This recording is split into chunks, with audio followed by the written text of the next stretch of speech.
अमीर बहू गरीब सास की कहानी। मोहन अपनी माँ सावित्री के साथ एक गांव में रहता था। मोहन के पिता का देहांत हो चुका था। सावित्री गांव के घरों में काम करने जाती थी। उसी से दोनों की गुजर बसर होती थी। एक दिन मोहन ने अपनी माँ से कहा, माँ तुम इतनी मेहनत करती हो, मुझे बिल्कुल अच्छा नहीं लगता। मैं अपनी पढ़ाई छोड़कर कुछ काम ढूंढ लेता हूँ। यह सुनकर सावित्री रोने लगी। उसने कहा, बेटा कुछ दिन की बात है, तू पढ़ लिख कर अच्छी नौकरी करने लगेगा तो मुझे काम करने की ज़रूरत नहीं पड़ेगी। फिर मैं तेरी शादी कर दूंगी। बहू के आने पर मुझे आराम ही करना है। तू अपनी पढ़ाई पर ध्यान दे।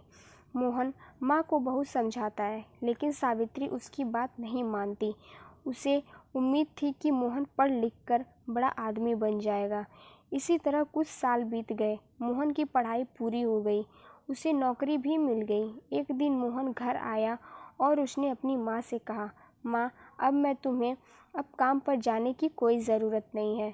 मेरी बहुत अच्छी नौकरी लग गई है, अब तुम आराम करो। सावित्री उसकी बात मानकर काम छोड़ देती है।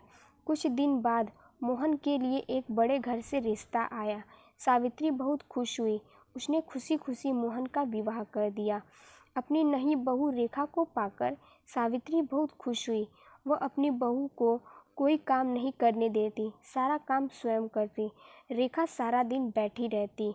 एक दिन मोहन ने अपनी माँ से कहा, माँ तुम रेखा से भी काम करवाया करो। इस उम्र में तुम काम करती हो और रेखा बैठी रहती है। यह सुनकर रेखा ने कहा, मैंने तो माँ जी से कई बार कहा है काम करने के लिए, लेकिन यह सब अपने आप करना चाहती है। मोहन के कहने पर रेखा अगले दिन से सावित्री के साथ घर के काम करने लगी। कुछ दिन बाद सावित्री की तबीयत खराब रहने लगी। अब सारा काम रेखा को करना पड़ता था। कुछ दिन बाद रेखा का स्वभाव बदलने लगा। वह अब सावित्री से बात नहीं करती थी। एक दिन सावित्री ने पूछा, बहू क्या बात है, तू मेरे से बात नहीं करती? तब रेखा ने कहा, आपको पता है मैं कितने बड़े घर से आई हूँ और कितनी पढ़ी लिखी हुई हूँ। तुम लोगों ने मुझे नौकरानी बना दिया है। यह सुनकर सावित्री ने कहा, बहू कुछ दिन की बात है, मैं ठीक हो जाऊंगी, उसके बाद मैं सारा काम कर लूँगी, लेकिन अभी तो मैं बिस्तर से उठ भी नहीं पा रही हूँ। तब रेखा बोली, हाँ हाँ, ये सब बहाने मैं खूब समझती हूँ। मैंने काम करना शुरू किया तो आपने सारा काम मेरे ऊपर डाल दिया। यह कहकर रेखा अपने कमरे में चली गई। उस दिन उसने खाना भी नहीं बनाया। शाम को जब मोहन घर आया तब रेखा ने कहा, सुनो जी, मैं इतना काम नहीं कर सकती, इसलिए मैं अपने पिता के घर जा रही हूँ। तुम्हें अपनी माँ की सेवा करनी है तो करो, मुझसे यह सब नहीं होगा। यह सुनकर मोहन गुस्से में बोला, मैंने शादी अपनी माँ को आराम देने के लिए की थी। अगर तुम घर का काम नहीं करोगी तो मैं इस बीमारी में कैसे काम करेगी? यह सुनकर रेखा गुस्से में अपने घर जाने के लिए चल दी। तभी सावित्री ने उसे रोका और कहा, बहू इस घर को छोड़कर मत जाओ, मैं सारा काम कर लूँगी। रेखा फिर भी नहीं मानती और अपने पिता के घर चली जाती है। उसके जाने के बाद सावित्री रोती रहती है। मोहन कहता है, माँ तुम क्यों रो रही हो? उसका गुस्सा कम होगा तो वह आ जाएगी। यह सुनकर सावित्री कहती है, बेटा तू अभी उसे लेकर आ और जब तक वह नहीं आए तू भी उसके साथ रहना। मोहन कहता है, माँ मैं तुम्हें इस हाल में छोड़कर कैसे जा सकता हूँ? लेकिन सावित्री कहती है, तुझे मेरी कसम, नहीं तो मैं अन्न जल त्याग दूंगी और मर जाऊंगी। सावित्री की जिद के आगे मोहन हार जाता है और रेखा को लेने उसके घर पहुँच जाता है। वह रेखा को बहुत मानता है, लेकिन वह नहीं मानती। रेखा उससे कहती है, हम अलग घर लेकर रहते हैं, तुम अपनी माँ को हर महीने कुछ पैसे भेज देना। मोहन बेमन से उसकी बात मान लेता है और रेखा के साथ अलग मकान में रहने लगता है। उधर सावित्री अकेली रह जाती है। वह अकेले में बैठी बैठी अपने मोहन को याद करके रोती रहती थी। एक दिन सावित्री के घर पर कोई दरवाज़ा खटखटा रहता है। सावित्री दरवाज़ा खोलती है तो देखती है सामने रेखा का भाई राजेश अपने पति के साथ खड़ा था।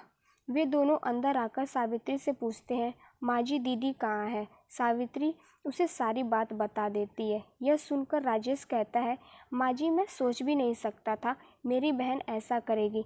मैं तो अपनी पत्नी के साथ शहर में रहता हूँ। आज दीदी से मिलने का मन हुआ तो यहाँ चला आया और इतनी बड़ी बात मेरे माता पिता ने भी मुझे नहीं बताई। यह कहकर वह चला जाता है। कुछ दिन बाद रेखा अपने पिता के घर जाती है। वहाँ उसे राजेश और उसकी पत्नी मिलते हैं। रेखा अपने भाई भाभी को देखकर बहुत खुश होती है और कहती है, भैया आप कब आए? मुझसे मिलने क्यों नहीं आए?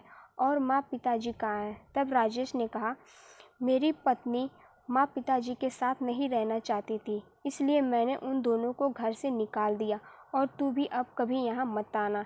यह सुनकर रेखा के होश उड़ जाते हैं।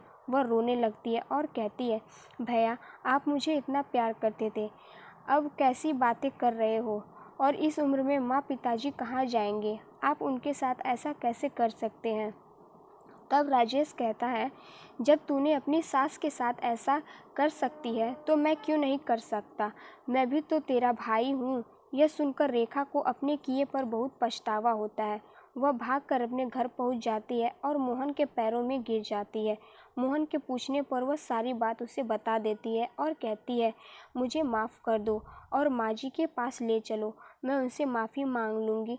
मेरे किए की सज़ा मेरे माता पिता को भुगतनी पड़ रही है, जाने वे किस हाल में होंगे। मोहन रेखा को लेकर अपने घर पहुंच जाता है। घर में घुसते ही रेखा सावित्री के पैरों में गिर जाती है और अपने किए व्यवहार के लिए माफ़ी मांगने लगती है। तभी दूसरे कमरे से राजेश अपनी पत्नी और माता पिता के साथ बाहर आता है। उन्हें देखकर रेखा रोने लगती है। तब राजेश उसे बताता है, उसने माता पिता को छुपा दिया था ताकि तुझे तेरी गलती का एहसास हो सके। राजेश के माता पिता भी सावित्री से माफ़ी मांगते हैं। इस तरह मोहन, रेखा और सावित्री तीनों खुशी खुशी रहने लगते हैं।